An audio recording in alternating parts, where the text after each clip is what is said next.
Lord Dalhousie 1848 से 1856 ईस्वी। द्वितीय आंग्ल सिख युद्ध 1848 से 1849 ईस्वी तथा पंजाब का ब्रिटिश शासन में विलय 29 मार्च 1849 ईस्वी।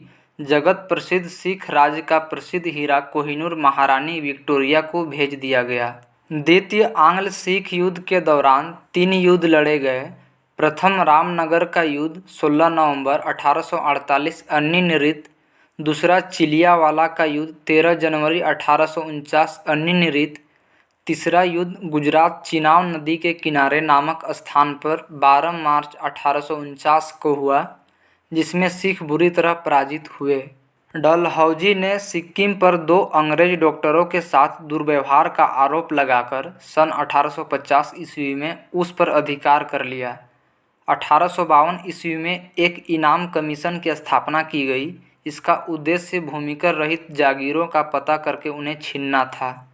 डलहौजी का शासनकाल उसके व्यापक सिद्धांत के कारण अधिक याद किया जाता है।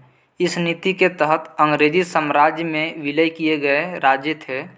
सर्वप्रथम सतारा 1848 ईस्वी में, जैतपुर बुंदेलखंड और संभलपुर उड़ीसा 1849 ईस्वी में, बघाट हिमाचल प्रदेश 1850 ईस्वी में, उदयपुर मध्य प्रदेश 1852 ईस्वी में, झांसी 1853 ईस्वी में, नागपुर 1854 ईस्वी में। 1856 ईस्वी में अवध को कुशासन का आरोप लगाकर अंग्रेजी राज्य में मिला लिया गया।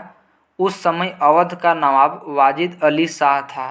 18वीं शताब्दी में अवध राज्य का संस्थापक सआदत खां था। 1856 ईस्वी में इसने तोपखाने के मुख्यालय को कलकत्ता से मेरठ स्थानांतरित किया और सेना का मुख्यालय शिमला में स्थापित किया।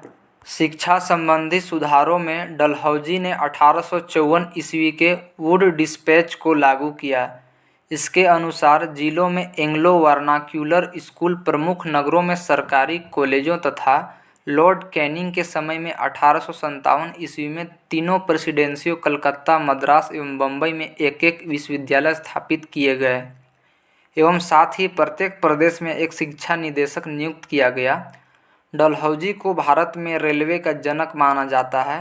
इसी के समय भारत में पहली बार 16 अप्रैल 1853 ईस्वी में बम्बई से थाने के बीच 34 किलोमीटर प्रथम रेल चलाई गई।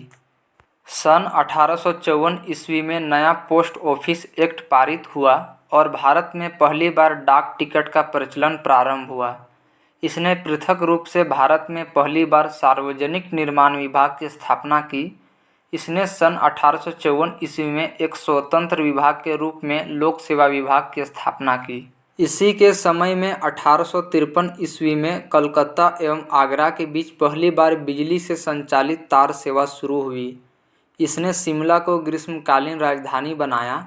1853 ईस्वी के चार्टर एक्ट के द्वारा कंपनी के संचालक मंडल से कंपनी के प्रशासनिक अधिकारियों की नियुक्ति का अधिकार वापस ले लिया गया और 1853 ईस्वी से ही अधिकारियों की नियुक्ति के लिए प्रतियोगिता परीक्षा की व्यवस्था की गई, जिसके लिए उम्र सीमा 18 से 23 वर्ष रखी गई। सत्येंद्रनाथ टैगोर पहले भारतीय थे जिन्होंने 1863 ईस्वी में लंदन में हुई सिविल सेवा परीक्षा में सफलता प्राप्त की थी।